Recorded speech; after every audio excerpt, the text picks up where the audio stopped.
ഇതാരാ? ഈ കുഞ്ഞിന്റെ പേര് നന്ദിനി എന്ന. അമ്മയ്ക്ക് പരിചയമുള്ളൊരു സ്ത്രീയുടെ മകളാ. കുറച്ചു നാളായിട്ട് ഹോസ്പിറ്റലിലാ. ഈ കുഞ്ഞിന്റെ ചികിത്സയ്ക്ക് ഡോക്ടർമാര് വലിയ തുകയാ പറഞ്ഞിരിക്കുന്നത്. ഏകദേശം 6 കോടിയോളം രൂപ. അമ്മയ്ക്ക് ഈ കുഞ്ഞിനെ രക്ഷിക്കണമെന്നുണ്ട്. മോള് അമ്മയൊന്ന് ഹെൽപ്പ് ചെയ്യൂ. ഞാനെങ്ങനെയാ ഹെൽപ്പ് ചെയ്യുന്നത്? അതും ഇത്രയും വലിയൊരു തുകയൊക്കെ കേട്ടിട്ട് തന്നെ എനിക്ക് ബോധക്കേട് വരുന്നു. അമ്മയുടെ അക്കൗണ്ടിലും ഇത്രയും പണം ഒന്നിച്ചെടുക്കാനുണ്ടാവില്ല. പിന്നെ ചെയ്യാനുള്ളത് വാങ്ങിച്ചിട്ടിരിക്കുന്ന പ്രോപ്പർട്ടികളില് ഏതെങ്കിലുമൊക്കെ വിൽക്കുക എന്നതാ. അതിനുവേണ്ടി അമ്മയൊന്ന് സഹായിക്കാനാ മോളോട് പറഞ്ഞത്. പ്രോപ്പർട്ടി വിൽക്കുന്നതിന് എന്റെ സഹായം എന്തിനാ? അത് അമ്മയുടെ സ്വത്തൊക്കെ അമ്മ മോളുടെ പേരിലാക്കി കഴിഞ്ഞു. ഇനി നമ്മൾ രണ്ടുപേരും ഒന്നിച്ചൊപ്പിട്ടാലേ പ്രോപ്പർട്ടി എന്തെങ്കിലുമൊക്കെ ചെയ്യാൻ പറ്റും. അതെന്തിനാ അങ്ങനെയൊക്കെ ചെയ്തേ? എനിക്കൊന്നും ആവശ്യം ഉണ്ടായിരുന്നില്ല.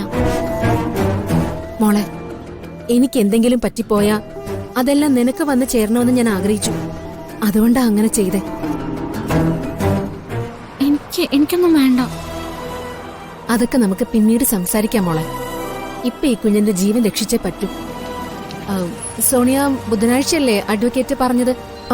അതെ മേഡം. മോളെ, ബുധനാഴ്ച രാവിലെ മോളിന്ന് രജിസ്റ്റർ ഓഫീസ് വരെ വന്നാ മതി. ജസ്റ്റ് ഒരു ഒപ്പിടുന്നത് വരെ. ബാക്കി കാര്യങ്ങള് അമ്മ ചെയ്തോളാം. അത് ഈ രജിസ്റ്റർ ഓഫീസിൽ വന്ന് ഒപ്പിടാന്നൊക്കെ പറഞ്ഞോ? എന്താ മോളെ, നിയമം അങ്ങനെ ആയതുകൊണ്ടല്ലേ. മോളെ കുഞ്ഞിന്റെ മുഖത്തേക്കൊന്ന് സൂക്ഷിച്ചു നോക്കിക്കേ. ഇപ്പൊ ഈ കാണുന്നത് പോലെയൊന്നും അല്ല. ക്ഷീണിച്ച് എല്ലും തോലുമായി വല്ലാത്തൊരവസ്ഥയില. നമ്മളൊന്ന് കൈ അയഞ്ഞ് സഹായിച്ചില്ലെങ്കിൽ ആ കുടുംബം ഒന്നിച്ച് ആത്മഹത്യ ചെയ്യും.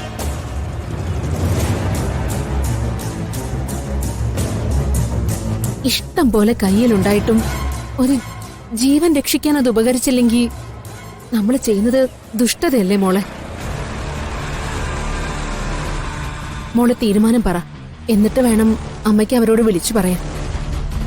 ഒരു കുഞ്ഞിന്റെ ജീവന്റെ കാര്യല്ലേ?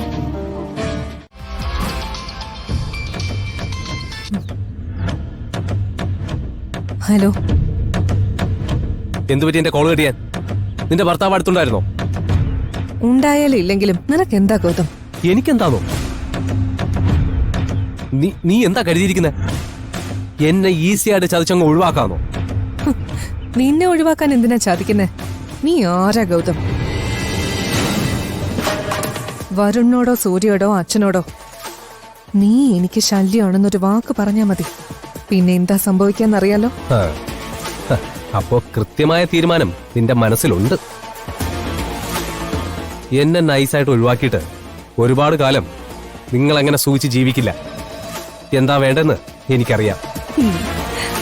വെറുതെ എന്നെ ചിരിപ്പിക്കല്ലേ ഗൗതം. ഇതുവരെ നീ ഏറ്റെടുത്തിട്ടുള്ള കാര്യങ്ങളൊക്കെ എന്തായെന്ന് ഞാൻ കണ്ടിട്ടുണ്ട്. അത് വെറുതെ എന്നെ കൊണ്ട് പറയിപ്പിക്കണ്ട. എന്ന് വെച്ചാ ഗൗതമിനൊന്നും ചെയ്യാൻ പറ്റില്ല, അതല്ലേ? എനിക്കെന്താ ചെയ്യാൻ പറ്റുന്നതെന്ന് ഞാൻ കാണിച്ചു തരാം. പോയിരിക്കുന്ന സ്ഥലത്ത് നിന്ന് തിരിച്ചെത്തുന്നതിനകത്ത് നിന്നെ കൊണ്ട് ഞാൻ സമ്മതിപ്പിച്ചിരിക്കും. ഏതായാലും നീ ചെയ്ത് കാണിക്കേ. അങ്ങനെയെങ്കിലും കുറച്ച് ധൈര്യം കിട്ടുമല്ലോ നിനക്ക്. Good luck.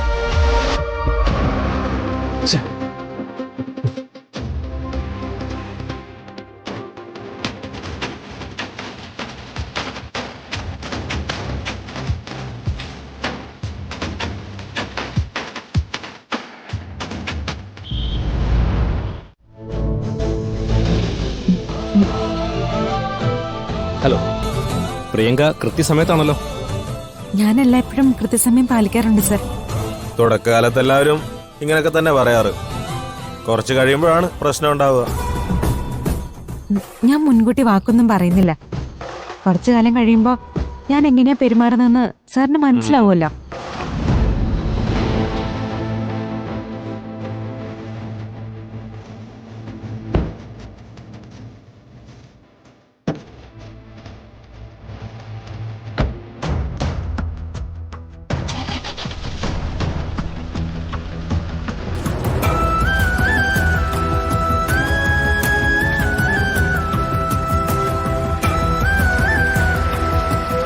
ജിതിനെ അതൊന്ന് ഹെൽപ്പ് ചെയ്തേ.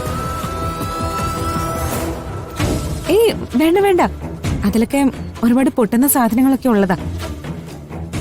അതൊക്കെ അവര് തന്നെ കൈകാര്യം ചെയ്തോളും. അവരെ കൊണ്ടത് പറ്റുന്നില്ലല്ലോ. ആ, അതൊക്കെ പറ്റും. ഞങ്ങള് സ്ഥിരമായിട്ട് പോകുന്നതല്ലേ. എന്റെ ആയ കൊറേ കാലമായിട്ട് എന്റെ കൂടെ തന്നെയാ.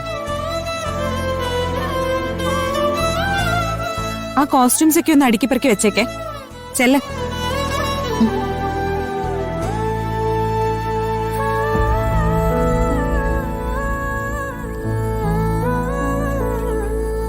ഇവറ്റകളെ ഒന്നും വിശ്വസിക്കാൻ പറ്റില്ല സർ. ഞാൻ പിന്നെ അല്പം സ്ട്രിക്റ്റ് ആയിട്ട് കൂടെ കൊണ്ട് നടക്കുന്നേ ഉള്ളൂ. പ്രിയങ്ക താൻ പോയി മേക്കപ്പ് ചെയ്തോളൂ. Okay sir. ശരി.